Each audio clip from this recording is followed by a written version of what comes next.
Nararamdaman natin lahat ang bigat ng pagtaas ng presyo, lalo na ng pagkain. Ngunit meron pa tayong magagawa bilang mamamayan at isang komunidad. At lalong merong kailangan gawin ang pamahalaan. Para sa ating mga lokal na pamahalaan, marami sa mga non-essential na mga aktibidad na gumagamit ng langis ang pwedeng ipagbawal muna, tulad ng parada sa festival.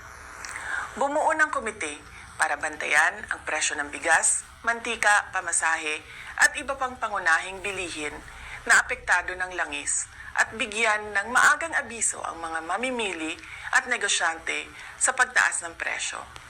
Magbahagi ng impormasyon sa pagbabago ng presyo at turuan ang pamilya ng praktikal na hakbang sa pagtitipid, tulad ng pagbawas ng paggamit ng sasakyan at kuryente.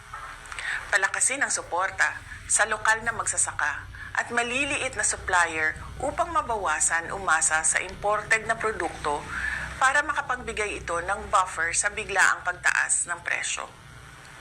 Magpalabas ng mga orders sa pagtitipid sa LGU na susundin ng lahat ng opisina kasama na ng barangay.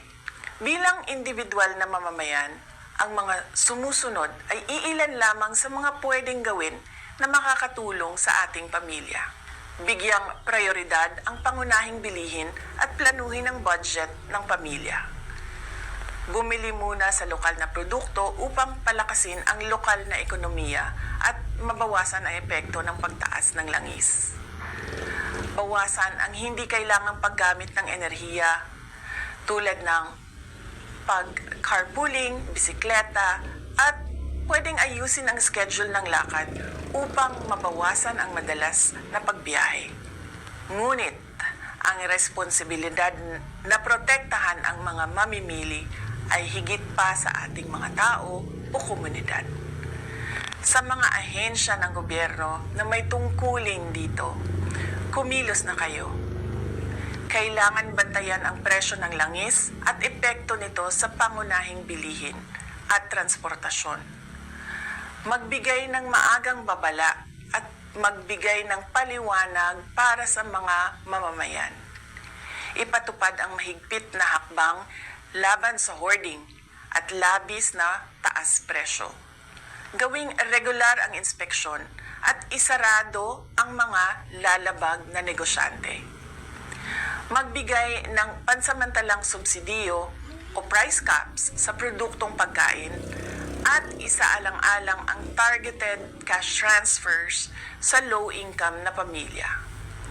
Magbigay ng advisory sa fuel-efficient na distribution ng pagkain at insentibo sa pampublikong transportasyon. Makakahanap tayo ng paraan upang mapagaan ang ating pasanin sa pamamagitan ng pagtutulungan sa komunidad, pagtangkilik sa lokal na produkto, at pagiging maingat sa ating paggastos at paggamit ng enerhiya. Kasabay nito, asahan natin ang aksyon ng gobyerno na protektahan ang bawat pamilyang Pilipino at tiyakin ang patas at matatag na pamilihan. Malalagpasan natin ang pagsubok na ito tulad ng nalagpasan natin ang pandemya.